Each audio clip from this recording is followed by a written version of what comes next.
ವಿಶ್ವ ಪರಿಸರ ದಿನಾಚರಣೆ ಪ್ರಯುಕ್ತ ವಿಧಾನಸೌಧದಲ್ಲಿ ಪರಿಸರ ನಡಿಗೆ ಕಾರ್ಯಕ್ರಮವನ್ನು ಹಮ್ಮಿಕೊಳ್ಳಲಾಗಿತ್ತು.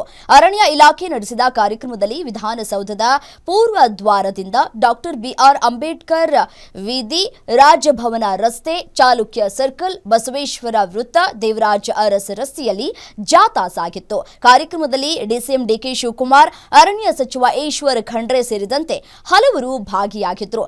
ರಾಜ್ಯದ ವಿವಿಧ ಭಾಗಗಳಿಂದ ಬಂದಿದ್ದಂತಹ ಸ್ಕೌಟ್ ಅಂಡ್ ಗೈಡ್ಸ್ ಮಕ್ಕಳು ಕೂಡ ಪರಿಸರ ದಿನಾಚರಣೆಯಲ್ಲಿ ಭಾಗವಹಿಸಿದ್ರು. ಈ ಸಂದರ್ಭದಲ್ಲಿ ಮಾತನಾಡಿದಂತಹ ಡಿಸಿಎಂ ಡಿಕೆ ಶಿವಕುಮಾರ್ ವಿದ್ಯಾರ್ಥಿಗಳಿಗೆ ಪರಿಸರ ದಿನಾಚರಣೆಯ ಶುಭಾಶಯವನ್ನ ಕೋರಿದ್ರು.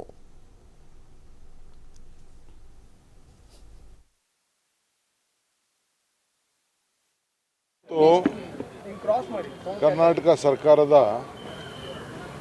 ಅರಣ್ಯ ಇಲಾಖೆ ಮತ್ತು ಪೊಲ್ಯೂಷನ್ ಕಂಟ್ರೋಲ್ ಮಾಲಿನ್ಯ ಮಂಡಳಿ ಜೊತೆ ಸೇರಿ 5ನೇ ತಾರೀಕು ವಿಶ್ವ ಪರಿಸರ ದಿನ ಆಚರಣೆ ಮಾಡಬೇಕಾಗಿತ್ತು.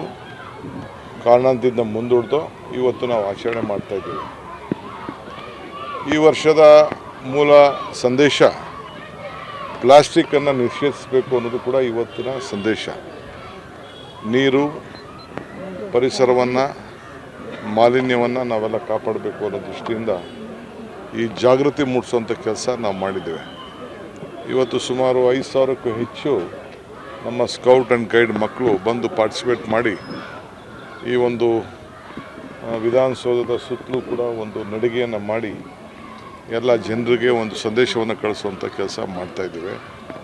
ಎಲ್ಲ ಶಾಲೆಗಳಲ್ಲೂ ಕೂಡ ಒಂದು ಕ್ಲೈಮೇಟ್ ಕ್ಲಬ್ ಸ್ಥಾಪನೆ ಮಾಡಬೇಕು ಅಂತ ಈಗಾಗಲೇ ನಾನು ಸಂದೇಶವನ್ನು ಕಳಿಸಿದ್ದೇನೆ. ಗೋಷ್ಠಿಯನ್ನು ಕೂಡ ನಾವು ಮಾಡಿದ್ದೇವೆ.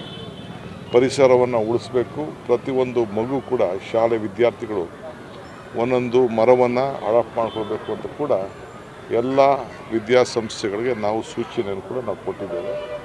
ಈಗಾಗಲೇ ಸುಮಾರು 50,000 ಮಕ್ಕಳು ಅಡಾಪ್ಟ್ ಮಾಡ್ಕೊಂಡಿದ್ದಾರೆ. ಸೊ ಅವ್ರ ಜೊತೆ ಫೋಟೋ ಇಡ್ಸ್ಕೊಳ್ಬೇಕು, ಅದನ್ನು ಮಕ್ಕಳ ಜೊತೆ ಅದನ್ನು ಕಾಪಾಡಬೇಕು ಅಂತ ಕೂಡ